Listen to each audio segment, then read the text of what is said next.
ইলিয়াস রহমাতুল্লাহ আলাইহি যে তাবলীগী নিসাব যে পদ্ধতি, এর মধ্যে দেওবন্দি আলাদা করে ইখতিলাফ করেন নাই, কিন্তু ইলিয়াস রহমাতুল্লাহ আলাইহি থেকে ঘটিয়া বাহির হইয়া যে নব পদ্ধতি শুরু করছে তার বিরুদ্ধে ওলামায়ে কেরাম, ওলামায়ে দেওবন্দ কলম ধরছে। মনে রাখতে হবে, মনে রাখতে হবে, মনে রাখতে হবে।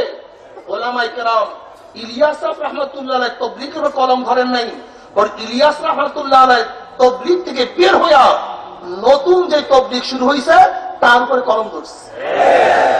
আজীব ব্যাপার, আজীব ব্যাপার। যদি তাবলীগের উদ্দেশ্য দাওয়াতি হয়, তাবলীগের উদ্দেশ্য দাওয়াতি হয়, যে দাওয়াত দিবে সেই তোমার বন্ধু। আমার উদ্দেশ্য যে একজন বেনমাজিকে নামাজি পড়ানো হয়, যেই ব্যক্তি একজন বেনমাজিকে নামাজ পড়বে সে আমার চলে বলেন। আমার যদি উদ্দেশ্য এক ব্যক্তি রোজা রাখানো, যেই ব্যক্তি একজন ফিরোজকে রোজা রাখবে সে আমার। আমার যদি উদ্দেশ্য এক ব্যক্তিকে দাড়ি রাখানো হয়, তাহলে যেই ব্যক্তি দাড়ি রাখবে সে আমার। যদি উদ্দেশ্য তাই হয় তাহলে আমার বন্ধু হবে। কিন্তু আমার তাবলীগ বাবারা চরমনের বিরোধিতা করেন কেন? কারণটা শুধু তাই নয়, শুধু তাই নয়, এই চরমনের ময়দান দিয়ে যাবেন, দেখবেন একজন বেনমাজির পিছনে লাগবে না, একজন দাড়ি কাটার পিছনে লাগবে না, একজন মদ খোরের পিছনে লাগবে না, একজন জুয়া খোরের পিছনে লাগবে না। এই চরমনা থেকে যেই ব্যক্তি যাবে বারবার বারবার বারবার বারবার বারবার বারবার। কারণটা কি? কারণটা কোথায়? শুধু তাই নয়,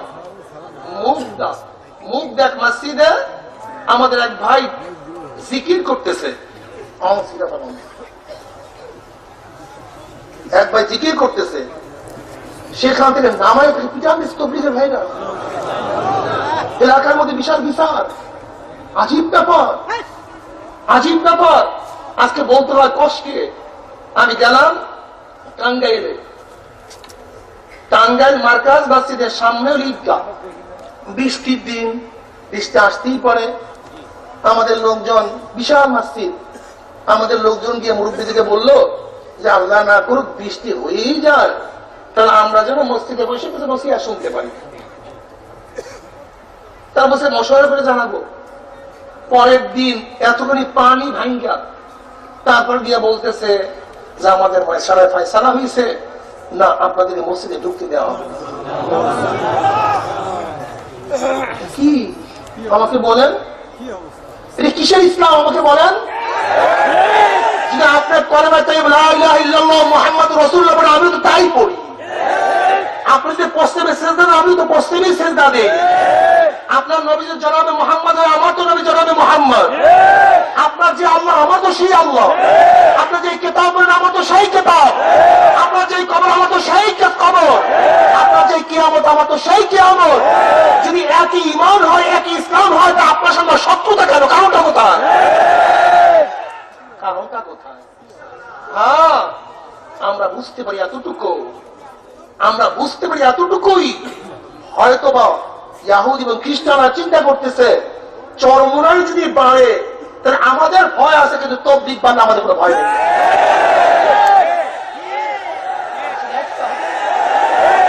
আর কোনো কারণ না। চরমনাই বাড়লে আমাদের নবীর ভয়, আমাদের সংসদের ভয়, আমাদের এমপির ভয়, আমার চেয়ারম্যানের ভয়। কিন্তু তাবলীগ বাড়লে আমার এমপি গিরি যাবে না, মিনিস্টার গিরি যাবে না, গদি লাগবে না। এই কারণে আর কিচ্ছু না, এই কারণে আর কিচ্ছু না। ইলিয়াস রহমাতুল্লাহ মালফুজাত পড়ছি, মোতালা করছি, গোটা ফাজাইল আমল আমি মোতালা করছি।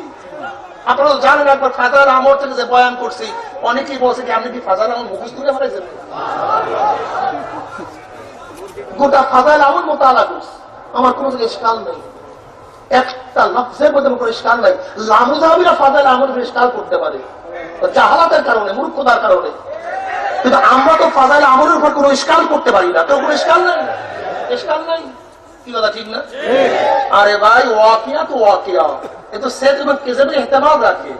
আপনি যদি একটা কিতাবের মধ্যে ঘটনা রাখেন, এটাকে ওহী, কোরআন, হাদিস, এটা তো সত্য এবং মিথ্যার ইহতিমাল রাখে। কি বলা ঠিক না? এর কোনো স্টাইল থাকতে পারে না। কিন্তু কই ঘটনা কি? আমাদের তো স্টাইল চলে না, স্টাইল উঠাই না, কিন্তু চরমনের ব্যাপারে স্টাইল উঠান কেন? কারণটা কোথায়? আমাদের উপর স্টাইল উঠাতে পারে খ্রিস্টানরা, আমাদের উপর প্রশ্ন তুলতে পারে ইহুদিরা, আমাদের উপর প্রশ্ন তুলতে পারে নাস্তিকরা, আমাদের উপর স্টাইল তুলবে শিয়ারা, আমাদের প্রশ্ন তুলবে লামুজহাবিরা, আহলে হকরা কেন? আহলে হকরা কেন? কারণটা কোথায়? আপনার মুখেও দাড়ি, চরমনে আলাদের মুখেও দাড়ি, আপনাদের মাথায় টুপি, আমাদের মাথায় টুপি, আপনারা লম্বা জামার কায়েল, আমরাও লম্বা জামার কায়েল। আপনারা পীর মুরিদি পছন্দ করেন, যদি না করেন ইলিয়াস রহমাতুল্লাহ আলাইহির মধ্যে আপনি নাই, বের হয়ে গেছে। আপনি ইলিয়াস রহমাতুল্লাহ, ইলিয়াস রহমাতুল্লাহ আলাইহি হযরত মুফতি মারিফুল কোরআনের মুসান্নিফ শফি সাহেব রহমাতুল্লাহ কাছে বয়াত করার জন্য গেছেন। হযরত গঙ্গির আহমদ ইন্তেকাল করার পরে, খলিল আহমদ সাহানুর রহমান ইন্তেকাল করার পরে ইলিয়াস রহমাতুল্লাহ আলাইহি তিনি হযরত গঙ্গির আহমদের শাগরেদ ছিলেন, খেদমত করতেন। তিনি হযরত ইলিয়াস রহমাতুল্লাহ আলাইহি খেদমত করতেন, তার খেলাফত গ্রহণ করছেন। কি কথা ঠিক না? সব হলো গঙ্গির আহমদের শাগরেদ।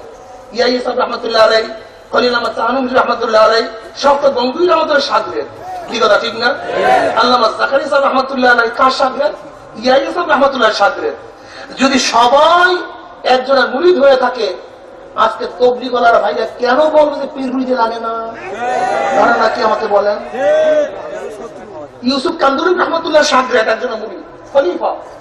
জাকারিয়া সাহেব রহমাতুল্লাহ একজনের খলিফা, হযরত গঙ্গি একজনের খলিফা, ইলিয়াস সাহেব একজনের খলিফা, খলিল